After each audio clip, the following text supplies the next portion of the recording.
물어보시는 분들도 계시고 그렇지만 교회가 매년 큰 잔치를 하기는 어렵고 아마 우리 교회는 5자가 들어가는 거하고 0자가 들어가는 35주년, 40주년 이런 그런 한 5년마다 한 번씩은 조금 큰 잔치를 여러 가지로 주일학교까지 다 동원해서 행사를 하기도 하지만 오늘은 그저 38주년이니까 우리 조용히 예배 드리면서 문제는 앞으로 우리 교회가 나가야 될 방향을 어떻게 설정할까? 지금까지 인도하신 하나님께서 미래에 인도하실 것도 알지만 그래도 그 현장에 있는 우리들이 어떤 신앙을 가지고 성령의 임재하에서 이 교회 미래를 이끌어 갈 것인가 하는 방향을 설정하는 말씀 잔치 시간이다. 여러분 이렇게 생각하시기를 바랍니다. 그래서 오늘 설교 제목이 영광의 교회로 가는 계단. 물론 이 세상에 있는 모든 교회들이 다 영광스러운 교회가 되기를 원하고 있습니다. 하지만 그저 원하고 맹목적으로 그렇게 말하고 기도한다고 해서 되는 것은 아닙니다. 하나님께서는 성경을 통해서 영광의 교회로 가는 계단은 이런 것이라고 분명하게 말씀을 해주고 계십니다. 그래서 저도 이 창립기념일을 위해서 오래전서부터 창립기념 주일날은 어떤 말씀을 해야 되나 하고 생각을 하는 중에 고린도전서 3장을 읽어가면서 이 말씀을 준비했습니다. 고린도 교회는 제일 처음에 있었던 이방인 교회 가운데 하나이고 굉장히 활기차게 선교 활동을 하고 또 역사적인 기록이 남아있고 성경의 기록으로 남아있는 교회입니다. 그럼에도 불구하고 우리가 생각할 것은 눈에 보이는 가시적인 이 땅에 있는 모든 교회는 어느 곳에 있든지 간에 완전한 교회는 없다. 그런 얘기입니다. 그러면 무슨 말이냐?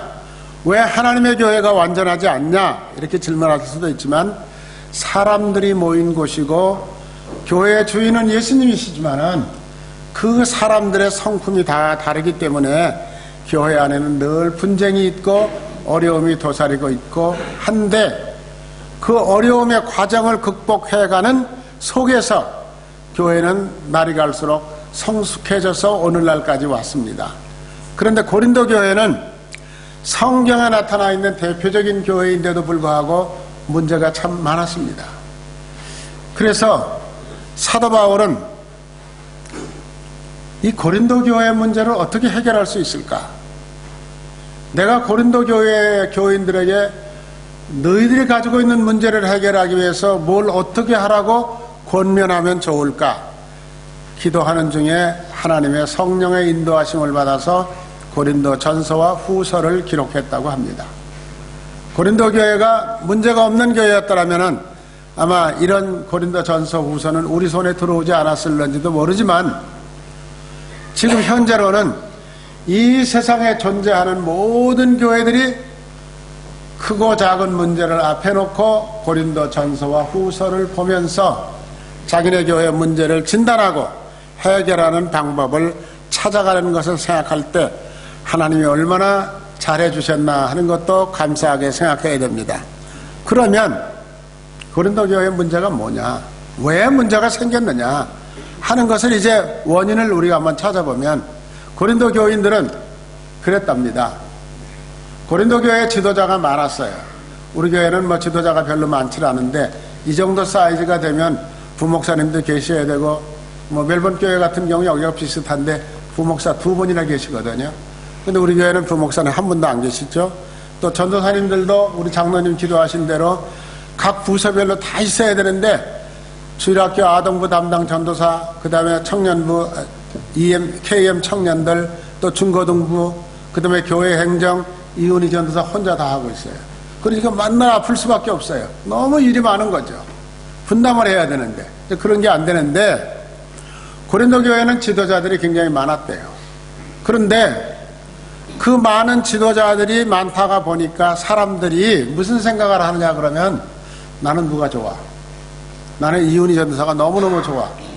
나는 강주성 전도사가 너무너무 좋아. 이러면서 자기가 좋아하는 교회 지도자를 따라서 가다가 보니까 다른 지도자를 따라서 가는 사람은 우습게 생각하는 거예요. 저것들은 뭐 알지도 못하고 어쩌고 저쩌고 이러면서 교회 안에 분파가 생기기 시작을 했다는 겁니다. 이게 고린도 교회의 문제예요. 그 다음에 두 번째는 어느 전도사, 어느 지도자가 가르치든지 하나님의 말씀으로 받아야 되는데 그 아무개 전도사는 참 똑똑하고 지혜스럽게 말씀 잘 가르쳐. 아주 쏙쏙 귀에 들어와. 어떤 전도사는 왜 그렇게 가르치는지 몰라. 이러면서 하나님의 말씀의 지혜를 받아들일 생각을 하는 게 아니라 사람의 지혜를 높이 평가하는 관습이 있었다는 거예요. 오늘날도 마찬가지예요. 오늘날도 이런 문제가 너무너무 심각하게 많은 거죠. 그게 아마 우리 사람들의 모습이 아닐까. 그 다음에 이제 세 번째는 지도자의 역할의 차이를 인식하지 못하는 거죠. 전도사가 해야 될 일은 전도사가 해야 되고 아동부 전도사가 할 일은 아동부 전도사가 해야 되는 것이지 담임 목사가 아동부 예배까지 가서 다 설교해주고 할 수는 없지 않아요? 그러니까 지도자의 역할, 분담, 차이 이거를 인정해야 되는데 우리는 그거를 인정하지 않아요.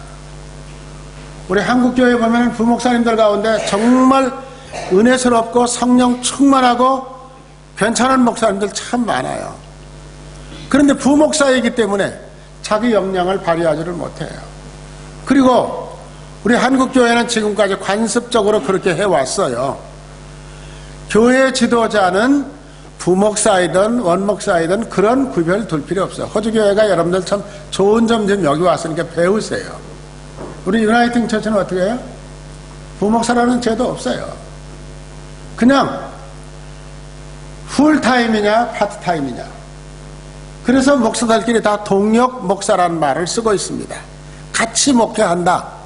그런데 담임 목사는 이런 책임을 맡고 부목사는 요쪽에 책임을 맡고 다 역할이 달라요. 그래서 봉급도 풀타임 목사는 똑같아.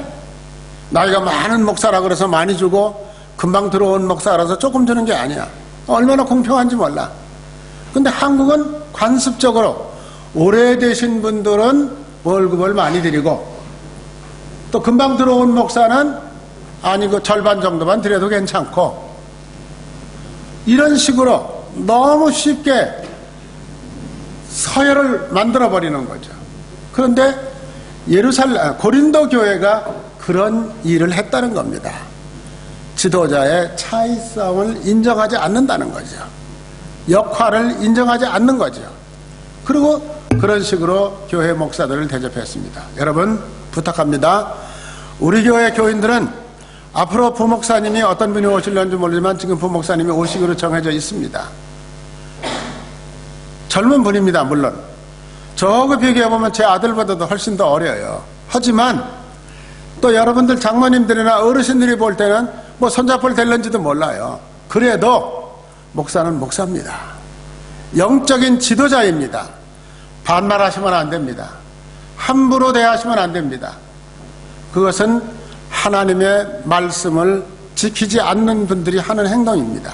그래서 다른 교회 어찌 됐든지 간에 우리 교회는 앞으로 지도자들은 전도사든 목사든 간에 다 여러분들이 영적인 지도자라 이렇게 생각을 하시고 존경하는 마음을 가지고 말 같은 것도 모든 것 다 존대만 하십시오. 절대 손해가지 않습니다. 젊은 전도사한테 존댓말 썼기 때문에 여러분들의 인격이 떨어지는 거 아닙니다. 이 말씀 꼭 기억하시고 그런 교회가 됐으면 좋겠다. 저는 그런 생각이 들어요. 그런데 사도 바울은 고린도 전서를 기록하면서 고린도 교회의 문제를 정확하게 진단했어요. 그 진단을 했는데 4가지로 진단을 했습니다. 그 4가지가 한 달 안에 이 4가지가 다 만들어지질 않아요. 분명하게 첫 번째 문제 해결하고 두 번째 문제 해결하고 그 다음에 세 번째 문제 해결하고 그 다음에 4번째 문제 해결하다. 그래서 저는 그거를 4개의 계단이라 이렇게 설명을 하고 있습니다. 그래서 한 계단 올라가지 않고 첫째 계단은 놔두고 둘째 계단을 올려뛰면 교회는 깨집니다. 교회는 문제투성이가 됩니다. 그래서 제가 오늘 이렇게 네 가지로 나누어 놓았는데 이게 성경대로 나눈 겁니다. 물론 성경에는 계단이라는 말 안 썼습니다. 제일 첫째, 가정이라는 계단을 생각해 보십시오. 고린도전서 3장, 오늘 우리는 16, 17절을 읽었지만은 1절에서 3절까지 보면은 가정에 대한 얘기로 예를 들어서 사도 바울이 설명하고 있어요. 자, 보세요. 형제들아, 내가 신령한 자들을 대함과 같이 너희에게 말할 수 없어서 육신에 속한 자, 곧 그리스도 안에서 어린아이들을 대함같이 한다. 이 말은 무슨 말이에요? 고린도 교회 안에는 어린아이 같은 생각을 가진 사람들이 너무 많다는 거예요. 그래서 내가 당신들을 신령한 사람이라고 어른처럼 대접할 수가 없다. 어린이 같다 전부 이런 얘기입니다. 여러분, 그러면서 2절에 뭐라고 말했어요? 내가 너희를 젖으로 먹이고 밥으로 아니하였노니 이는 너희가 감당하지 못하였을거니와 지금도 못하리라. 어린아이에게, 뱃속에서 태어난 어린아이에게 대인밥을 해가지고 떠먹이는 엄마 한 사람도 없습니다. 마찬가지로 어린아이는 젖이나 우유를 먹고 살아요. 그게 어느 정도 기간이 지나고 나면 이제 어린이들이 먹을 수 있는 밥을 하더라도 죽처럼 만들어가지고 먹여요. 그 다음에 또 얼마 성장하고 나면 밥을 줘요. 그리고 얼마 성장하고 나면 이제 고기도 줘요. 이렇게 해서 육신이 점점 성장해 가는 겁니다. 성장해 가는 계단이 있어요. 그런데 그래서 여기 사도 바울은 뭐라고 그랬어요? 고린도 교인들아, 내가 너희들을 밥은 아직 안 주겠다. 너희들 지금까지 내가 젖으로 먹였다. 그 말은 무슨 말이에요? 조그만 어린아이들을 다루듯이 이해할 수 있고 너희들이 깨달을 수 있는 그 정도의 신앙 얘기를 가지고 너희들을 지금까지 키웠다. 이런 얘기예요. 그런데 3절에 보세요. 그런데 너희들 크지를 않아. 집안에 아기가 크지 않으면 어떻게 되겠어요? 엄마가, 할머니, 할아버지가 온 집안 모든 걱정이 다 거기에 쏠려 있어요. 어떻게 해야 되나? 병원 찾아다니고 요즘 같은 나라는 남의 나라까지 찾아가서 의사들 만나고 별짓 다 하죠. 3절 보세요. 너희는 아직도 육신에 속한 자라다. 너희 가운데 시기와 분쟁이 있으니 어찌 육신에 속한 사람을 따라 행함이 아니냐. 이제 예수 믿고 38년이나 됐고 교회 안에서 성숙한 사람이 되어야 하는데도 불구하고 마음속에 시기심이 아직도 있어. 여러분 솔직히 한번 이 시간 자기 자신을 돌아보세요. 시기심이 나는 없습니까?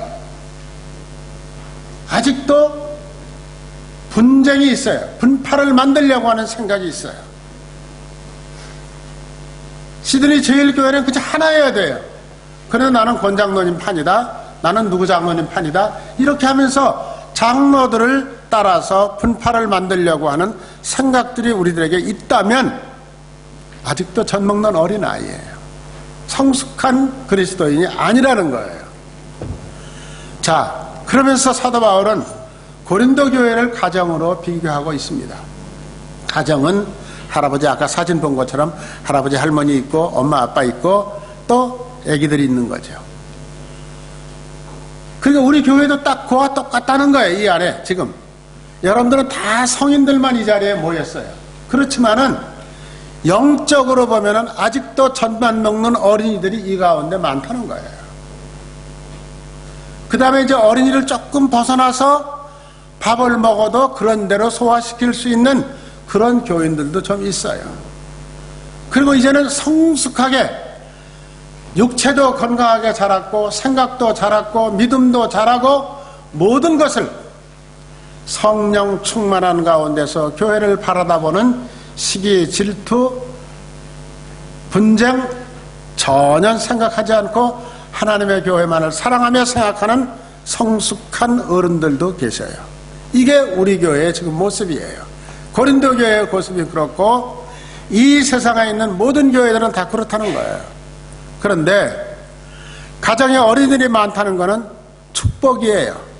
아직도 젖만 먹고 있지만 앞으로 자라서 이 교회를 짊어지고 나갈 가능성이 있는 그런 사람들이 많다는 것은 정말 축복입니다. 우리 교회는 지난번에도 말씀드렸지만은 중고등부 학생들, 아동부 어린이들 100명이 넘어요. 또 영어로 예배드리는 미래의 이 사회를 끌고 나갈 젊은 청년들도 100명이 넘어요. 얼마나 감사해요. 그 아이들이 10년만 지나고 나면 다 집사가 되고 또 조금 더 지나고 나면 장로가 되고 이 교회를 이끌고 나갈 수 있는 지도자가 될 수 있으니까 애들이 많다는 것은 희망이 있다는 얘기예요. 그런데 어린아이들이 너무 많아서 고린도 교회는 지금 문제가 생겼어요. 우리 시드니 제일교회도 어쩌면 어린아이들이 너무 많아요. 그 말 무슨 말일까? 난 어린이 아닌데, 나 30 몇 살인데, 나 40 몇 살인데, 너 지금 나이 가지고 얘기하는 거 아니에요. 생각하는 것, 신앙적으로 생각하는 것, 교회를 섬기는 것 모두가 다 아직도 젖 먹는 어린아이 수준에 머물러 있는 사람들이 많다, 그런 뜻이에요. 그러니까 어린아이가 너무 그런 아이들이 많고 아무리 밥을 먹여도 크지도 않고 성장하지 않는 그런 아이들이 있으니까 교회에 문제가 있다는 얘기입니다. 그런데 고린도 교회에 왜 분파가 생겼을까? 어린애들이 너무 많아서.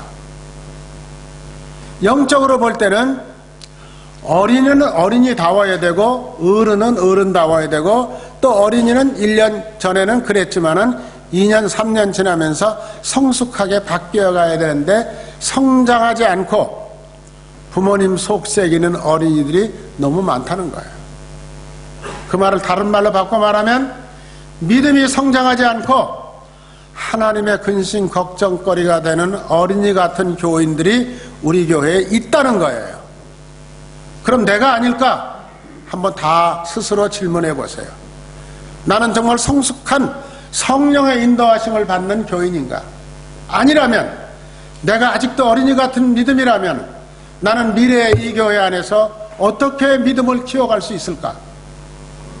한번 곰곰이 생각하는 그런 시간이 됐으면 정말 창립 기념주일다운 교회가 되는 거예요. 자, 심리학에서는요, 저는 교육학을 전공한 사람이기 때문에 이런 말 잘 알죠. 교육학이나 심리학에서는 어른은 어른인데 생각하는 거는 어린아이 같이 생각하고 말하는 사람들을 가리켜서 성인 아동이라 그래요. 그런데 성경에서는 그런 사람들을 뭐라 그러느냐? 육신에 속한 자라 이렇게 말합니다. 여러분 어디에 속했어요? 성인 아동이에요? 세상적인 용어로. 또 성경적인 용어로 보면 아직도 나는 육신에 속한 사람입니까? 로마서 8장 12절과 14절에 보면은 육신에 속한 사람은 이렇고 성령에 속한 사람은 이렇다, 아주 분명하게 가르쳐주고 있습니다. 5, 6, 7, 8절 우리 같이 한번 읽습니다. 우선 먼저 5절만. 육신을 따르는 자는 육신의 일을, 영을 따르는 자는 영의 일을 생각한다. 내가 지금 교회 일 하시면서 교회 모든 행정, 재직회 일, 처치 카운슬 일, 모든 일들을 육신적으로만 생각을 했습니까? 아니면 영적으로 생각을 했습니까? 또 6절 같이 있습니다. 육신의 생각은 사망이요 영의 생각은 생명과 평안이라. 아무리 교회를 오래 다녔어도 30년 50년 다녔어도 육신의 생각을 벗어나지 못하고 교회에서 말썽 부리는 사람들, 성경은 분명히 말합니다. 사망이라고.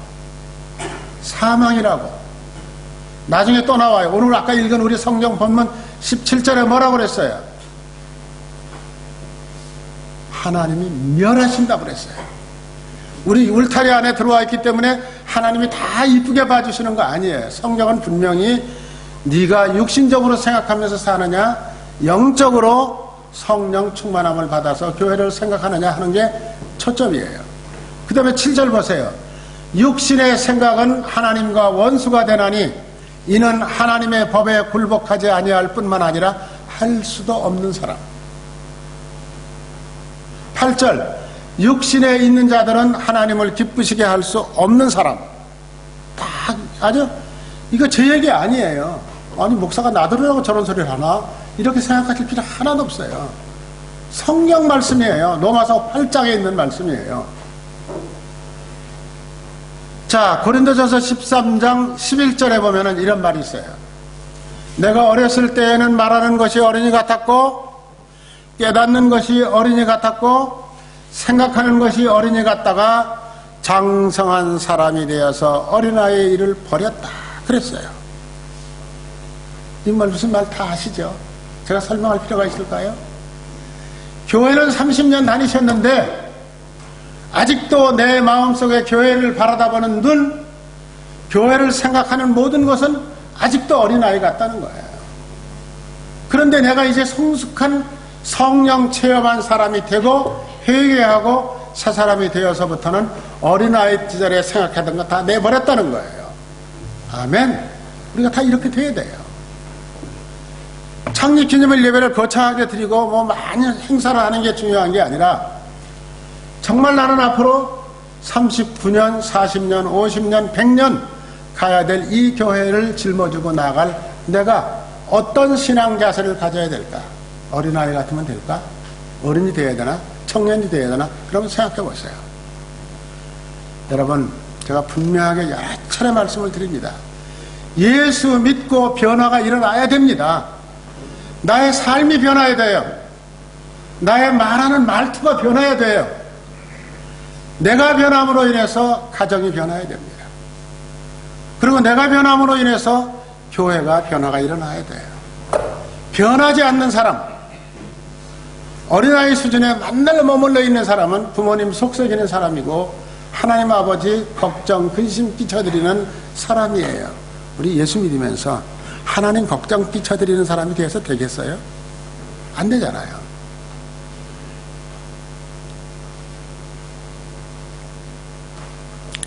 자, 두 번째는 성경 고린도전서 3장 6절과 9절에는 교회는 밭과 같다고 그랬어요. 밭.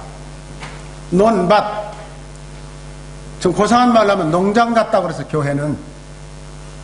이거 제 얘기도 아니야, 이것도요.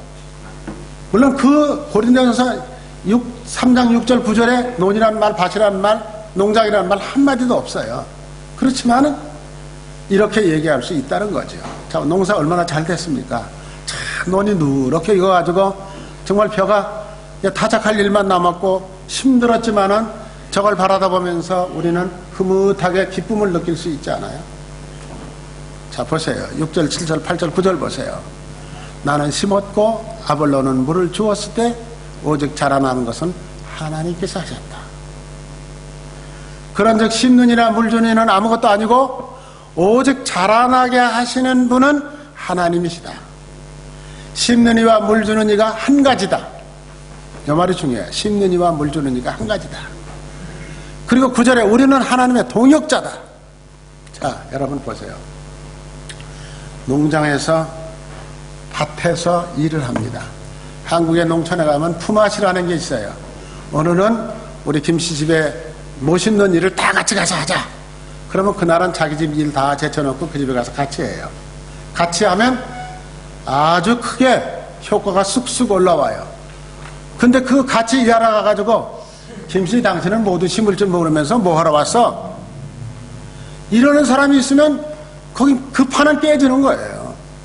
근데 그 모심으로 온 농사꾼들은 조금 경험이 있는 사람도 있고 없는 사람도 있지만 한 사람도 자기 주장 내세우는 사람 없어요. 자, 일하자. 그러면 다 걷어치고 들어가서 노래하면서 으쌰으쌰 하면서 일하는 거예요. 그 일하는 과정 속에는 네가 더 잘났어. 내가 너보다 더 똑똑해. 난 농업고등학교 출신이야. 그래? 난만 농대 출신이야. 이러는 농부 한 사람도 없다는 거예요. 다 한 마음으로 같은 생각을 가지고 손에 손잡고 일하고 땀 흘려서 보람을 만들어내는 거죠. 그래서 고린도 교회가 문제가 지금 뭐냐?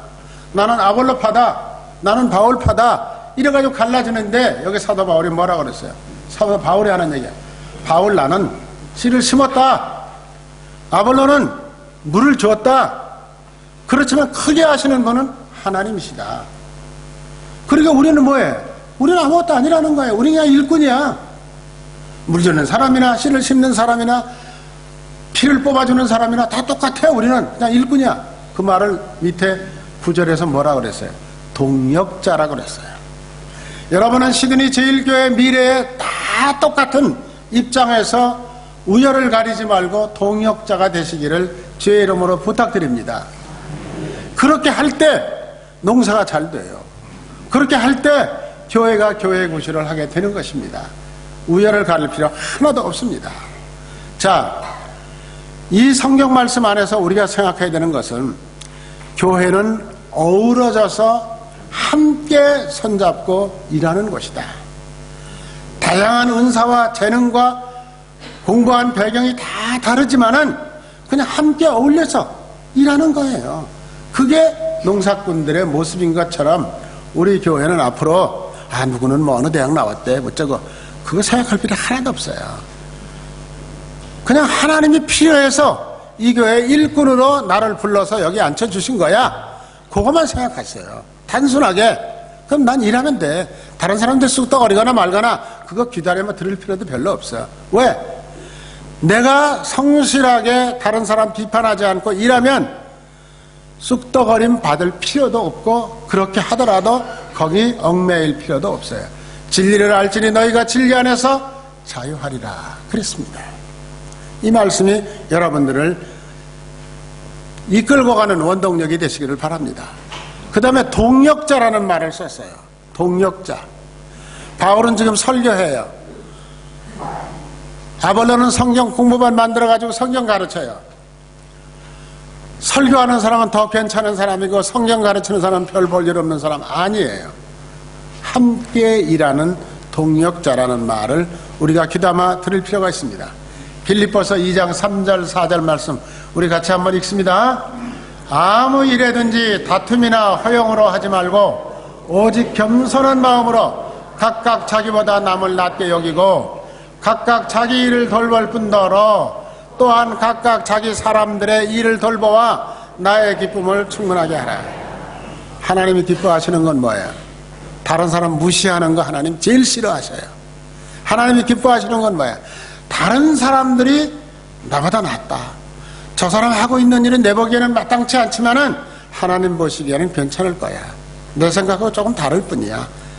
다르다는 거 인정하세요. 그리고 그러면서 인정하면서 나쁜 사람이라고 욕하지 마시고 다를 뿐이다. 그 사람의 생각도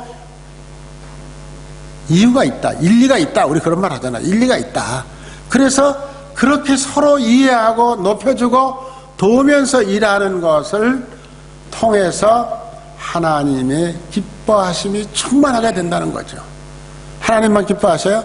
나의 기쁨도 충만하게 돼요. 나도. 그렇게 일하면 조금도 부끄러울 게 없어. 속상할 일도 없어. 집에 가서 곰곰이 생각할 것도 없어. 그저 감사해요. 그리고 고맙고요. 그게 성령 받은 사람들의 삶이에요. 그 다음에 세 번째는 빌딩이라고 그래서 건물. 고린도서 3장 10절에서 15절의 말씀이에요. 건물은 이렇게 높은 건물이 무너지지 않고 100년, 200년 가려면 어떻게 해야 돼요? 기초가 튼튼해야 돼요. 이 교회가 지금 100년 넘은 교회예요. 지은 지가. 여러분 한번 상상을 해보세요. 근데 저는 깜짝 놀랐어요. 요번에 이 공사하는 사람들이 매번 이 교회 문을 열어달라고 그러더라고요. 아침에 오면은. 그래서 내가 한번 물어봤어요. 왜 교회 문을 너희들이 열어야 되느냐. 그랬더니 이쪽에 이 공사한 밑에를 파가지고 지금 담을 쌓고 있는데 혹시라도 이 교회 주초가 흔들리면 안 된다. 그래서 여기다 기계를 갖다 놓고 그 진동을 측정하고 있어요. 자동차 소리가 큰 차가 지나가면 소리가 나는데 그럴 때 이 건물이 흔들리나 안 흔들리나 그걸 전부 조사를 하고 있더라고요. 이야, 참 대단한 생각을 가진 사람들이다. 남의 건물이라고 하더라도 대충 그저 차삼촌 벌초하듯이 해주는 게 아니라 정확하게 이 공사가 끝나고 난 다음에 이 교회가 조금이라도 벽에 금이 간다든지 문제가 생긴다든지 하면 안 된다는 거예요. 이건 호주의 헤리티지 건물이에요. 호주의 자산이에요. 그러니까 자기들이 공사하면서 그걸 해야 된다는 거예요. 수시로 와서 체크를 해요. 그러게 바로 그런 거예요. 교회가 바로 세워지려고 그러면 교회의 파운데이션, 기초가 예수 그리스도여야 된다는 거예요. 어느 목사님이 세웠다, 그래서 그 목사님만 자꾸 올려 세우고, 그때 어떤 장로님이 있었다, 그 장로님만 올려 세우고, 그런 교회 무너져요. 누가 이 교회 창립할 때 있었든지 간에 교회는 기초는 예수 그리스도고, 이 집의 주인은 예수 그리스도고, 이 교회에 모여드는 사람들의 모든 사람들의 삶을 컨트롤하시는 분은 예수 그리스도입니다. 아멘. 이게 바로 교회의 기초가 튼튼해야 된다는 얘기예요. 자, 여기 성경 본문입니다. 우리가 16절 17절 읽었지만 3장 10절에 보면은 내게 주신 하나님의 은사를 따라 내가 지혜로운 건축자와 같이 터를 닦아두매 다른 이가 그 위에 세우나 그러나 각각 어떻게 그 위에 세울까를 조심하라. 엉뚱한 사람들이 와서 교회라 그러면서 자기 교회라고 세우고 하지만은 교회를 세울 때에는 조심하라는 말은 무슨 말이에요? 파운데이션은 예수다. 이런 각오와 그런 신앙의 결심을 가지고 교회를 개척해야지, 내가 개척해가지고 교인 숫자 늙어놓고 피아노 사놓고 팔아먹고 도망가는 사람들, 한국에 가면 신문에 교회 판다는 광고 많이 나와요. 다 그런 목사님들이에요. 교회 개척해가지고 교인 어느 정도 되면은 교인 몇 명입니다, 교회 몇 평입니다, 그리고 신문에다 광고내요. 교인들이 헌금한 거 지가 다 팔아먹어요. 말도 안 되는 소리예요. 그러니까 여기 성경 말씀을 제대로 봐야 돼요. 11절 이 닦아둔 것 외에 능히 다른 터를 닦아둘 자가 없으니 이 터는 곧 예수 그리스도라. 분명합니다. 그리고 이 터를 잘 닦았는지 안 닦았는지 하는 거는 시험한다 그랬는데, 뭐로 시험한다는?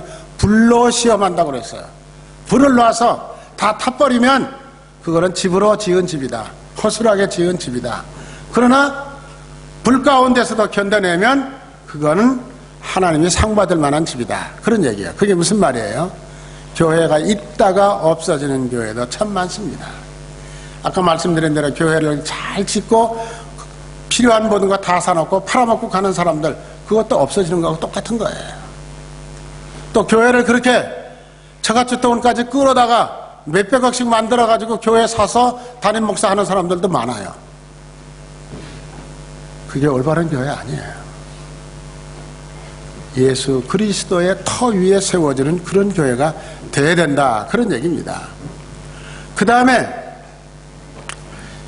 네 번째는 뭐냐 그러면, 교회는 성전이에요. 성전. 하나님께서 이름을 두시기 위해서 지으신 교회입니다. 그게 오늘 우리가 읽은 본문에 나와요. 너희들도 성전이다, 그런 얘기를 하고 계세요. 우리 제1교회 공사가 끝나면 저쪽에서 사진 찍으면 멋있게 찍을 수 있는데, 제가 카메라 들고 아무리 돌아다녀봐도 이 교회를 잘 찍을 방법이 없어. 그래서 이쪽에 높이 좀 올라가서, 교회는 좀 멀리 보이지만 교회하고 우리 교육관하고 이게 다 우리의 성전 울타리예요. 그럼 이 성전이 성전다워지려면 어떻게 해야 되느냐? 오늘 성경 말씀에 있죠. 아까 읽은 본문에 내가 거룩하니 너희들도 거룩하라 그랬습니다. 거룩해야 돼요. 그 다음에 여기 보세요. 너희는 너희가 하나님의 성전인 것과 하나님의 성령이 너희 안에 거하시는 것을 알지 못하느냐? 여러분들이 곧 시드니 제1교회이고 여러분들이 곧 성령의 집이에요. 그러면 여러분들은 이 교회 안에서 관계를 맺는 일이나 말을 하는 일이나 모든 행동을 하는 일이나 성령이 내 안에 계신 사람답게 행동하시고 말씀하셔야 돼요. 그러면서 17절에 뭐라 그랬어요? 누구든지 하나님의 성전을 더럽히면 하나님이 그 사람을 멸하신다고 그랬어요. 나는 지금까지 신앙생활을 해오면서 우리 교회 말고 다른 교회에 계시다가 이 교회에 오신 분들이라도 과거부터 지금까지 내가 예수 믿고 하나님의 성전을 더럽히지 않았나 한번 생각해 보세요. 나 때문에 하나님의 성전을 욕되게 하지는 않았는가 한번 생각해 보세요. 얘기하셔야 돼요. 여기 분명히 성경에 하나님의 성전을 더럽히면 하나님이 그 사람을 멸하신다. 이 말은 무슨 말이에요? 우리 제1교회를 비방하고 제1교회를 욕하고 제1교회를 나쁜 교회처럼 만들어가고 있는 사람, 아주 괜찮은 사람인 것 같고 똑똑한 사람인 것 같고 모든 것을 잘하는 사람 같지만 하나님은 그렇게 말씀하시지 않아요. 하나님은 세상에서 별 볼 일 없고 미련하고 우둔한 사람들을 오히려 들어서 높이 써주시는 하나님이셔요. 그래서 성전을 더럽히면 하나님이 사람을 멸한다 하는 말은 교회 공동체를 어렵게 만들지 말아라. 그 다음에 또 한 가지는 예수 믿는 사람들을 무시하지 말아라, 그런 뜻이에요. 나를 비롯해서 예수 믿는 모든 사람들이 다 성전이에요. 그런데 그 성전을 우습게 생각하고 욕하고 비난하고 이렇게 하면 절대 안 됩니다. 그리고 저는 한국에 있을 때 마산 문창교회라는 교회를 다녔는데, 마산 문창교회는 한국에서 역사가 아주 오래된 교회예요. 그러면서 고신이라고 하는 교파가 갈라져 나갈 때 싸움을 엄청나게 많이 한 교회예요. 그런 과정에서 목사를 비방하고 욕하고 했던 장로님들, 우리 말로 하면 급사를 맞아가지고 죽는 꼴을 여러 번 봤어요. 하나님이 가만 안 두셔요. 이건 제가 지금까지 짧은 생애를 살아오면서 젊은 시절에 경험했던 일들이에요. 그러니까 우리가 이 말씀 잘 명심하셔야 돼요. 절대 남 무시하지 마시고 예수 믿는 사람들 우습게 생각하지 마시고 나보다 나은 사람들이라고 인정을 해주시면서 신앙생활을 해주시는 것이 하나님의 뜻이에요. 자, 여러분, 그러면서 이 성경 말씀 가운데 우리가 꼭 기억해야 되는 것은 하나님이 거룩하시니 너희들도 거룩하라 그랬어요. 거룩하다는 말이 굉장히 중요해요. 우리 시드니 제일교회는 이제까지는 어떻게 왔든지 간에 이 시간 이후의 미래에는 100년, 200년을 바라다 보면서 거룩이 이루어지는 교회, 거룩한 사람들이 모인 교회, 하나님의 영광을 높이 드러내는 거룩함이 아주 질서 있게 짜여진 교회 될 수 있도록 여러분들 스스로 노력해 주시기를, 기도해 주시기를, 성령 충만하시기를 주의 이름으로 부탁드립니다. 자, 그러면서 마지막 결론, 아까 다 말씀드린 거예요. 어린이 같은 신앙생활 이제 청산하십시오. 아, 이제 잊어버려야지, 내가 이제 어른처럼 돼야지, 이런다고 되는 거 아니에요. 꾸준히 기도하세요. 새벽마다 나와서 기도하세요. 하나님, 나에게 성숙한 어른 같은 신앙을 주시옵소서. 어느 날 하나님께서 놀랍게 여러분들을 어른으로 만들어 주셔요. 그것을 꼭 경험하시기 바랍니다. 한번 그런 영적인 체험을 하시고 나면 절대 돌아가지 않습니다. 그 다음에 함께 일하는 교회, 나는 누구하고 일을 하든지 손잡고 같이 하겠다, 상대방의 의견을 존중해 주겠다, 내가 가지고 있는 모든 것들은 잠시 내려놓겠다 생각하세요. 그 다음에 세 번째는 나는 예수 믿는데 복 받으려고 예수 믿는 거다, 나는 우리 아들 잘 되기 위해서 예수 믿는 거다, 나는 천당 가려고 예수 믿는다. 그건 다 하나님이 알아서 주시는 거예요. 너희는 먼저 그의 나라와 그의 일을 구하라 그랬어요. 기초가 튼튼해야 돼. 내가 예수 믿는 것은 예수님이 좋기 때문에, 예수님이 나를 지금도 인도하시기 때문에, 예수님이 나의 삶의 주인이시다라는 고백을 가지고 신앙생활을 하시기 바랍니다.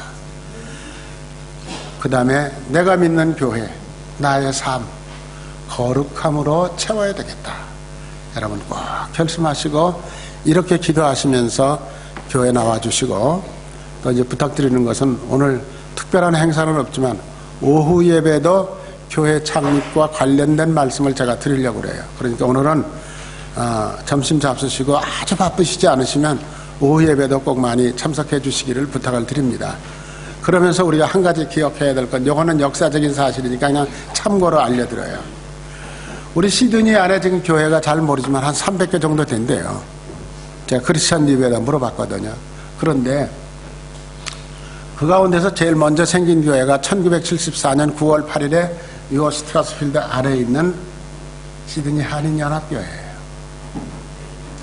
그 교회가 처음 시작할 때는 여기 시드니 안에 한국 사람들이 모여서 예배 드리는 곳은 아무 데도 없어서 존 브라운 목사라고 하는 사람이 한국 선교일을 끝내고 여기 돌아와서 한국 사람들을 모아가지고 거기서 예배 보기 시작을 했는데 그때는 캐톨릭 신부들도 거기 다 나왔대요. 그 다음에 그리스도교회 목사도, 장로교회 목사도, 감리교회 목사도, 고신교회 목사도, 뭐 교인들 가운데 한 3분의 1이 다 목사님들이었대요. 그렇게 모인 거예요. 그래가지고 어떤 나라는 캐톨릭 신부가 설교하고, 어떤 나라는 그리스도교 목사가 설교하고, 어떤 나라는 고신교회 목사가 설교하고, 이렇게 돌아가면서 했대요. 그러면서 차츰차츰 한 교회씩 한 교회씩 교파를 갈라져서 자기들이 교회를 만드는 것이 시드니 교회의 역사예요.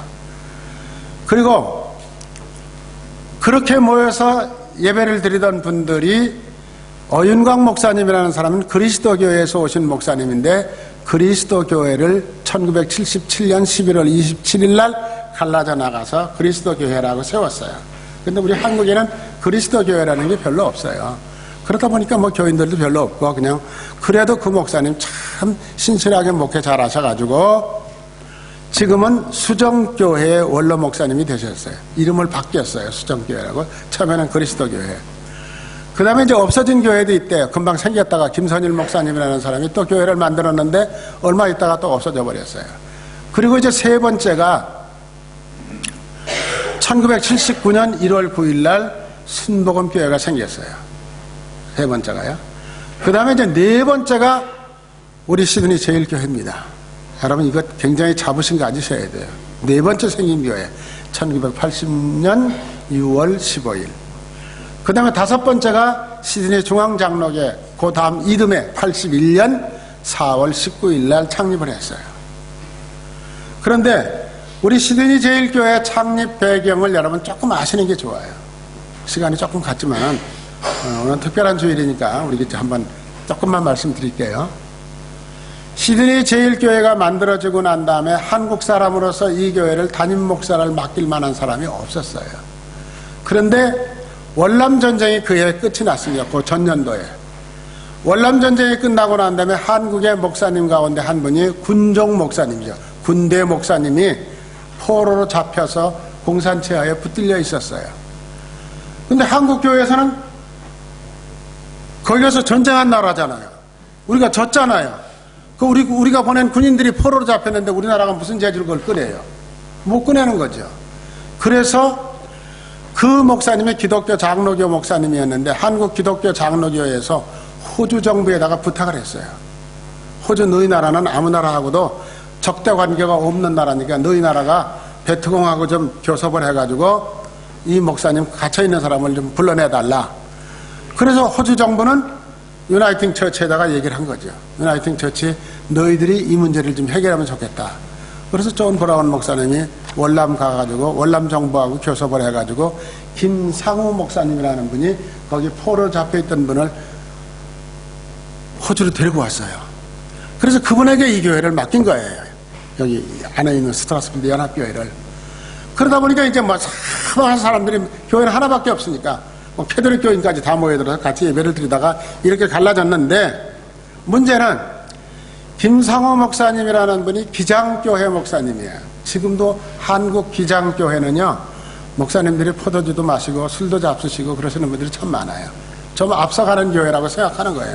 그게 무슨 문제가 있냐 이러는 사람들이거든요. 그런데 더군다나 전쟁터에서 월남같이 더운 데서 전쟁을 하시는 데서 계시던 목사님이 되니까 날 더우니까 만날 맥주만 마시는 거예요. 그러다가 여기 오신 거예요. 그래 오셔가지고 주일날도 여기 호주 날 더우니까 예배 끝나고 나면 교인들하고 마당에 둘러앉아가지고 또 맥주 한 잔씩 하고 뭐 이렇게 한 거죠. 뭐 그게 나쁘다는 것보다는 한국에서 원칙대로 신앙생활하다가 오신 장로님들, 집사님들, 권사님들의 눈으로 볼 때는 이거 아니야. 그런 분들이 모여가지고 야 우리 예수 믿더라도 바로 믿자. 남의 나라 와서 예수 믿으면서 대충 이렇게 믿어가지고 되겠냐. 그래서 70명이 모여가지고 딱 갈라져 나온 교회가 시드니 제일교회예요. 그러니까 시드니 제일교회 정통성이 있어요. 어떻게 보면 여러분들 그걸 우리가 스스로 자부심을 가지셔야 돼요. 그래서 우리는 바르게 신앙생활하자라고 해서 교회를 갈라서 나온 사람들이 세운 교회이지 그 교회 나쁘다 그런 뜻의 의미를 가지고 싸움하고 나온 사람들은 아니에요. 그러니까 그러면 이런 생각을 가지시고 우리 교회에 교인된 것에 대한 자부심을 가지시고 교회를 앞으로 잘 세워가는 여러분들이 되시기를 주의 이름으로 축원합니다.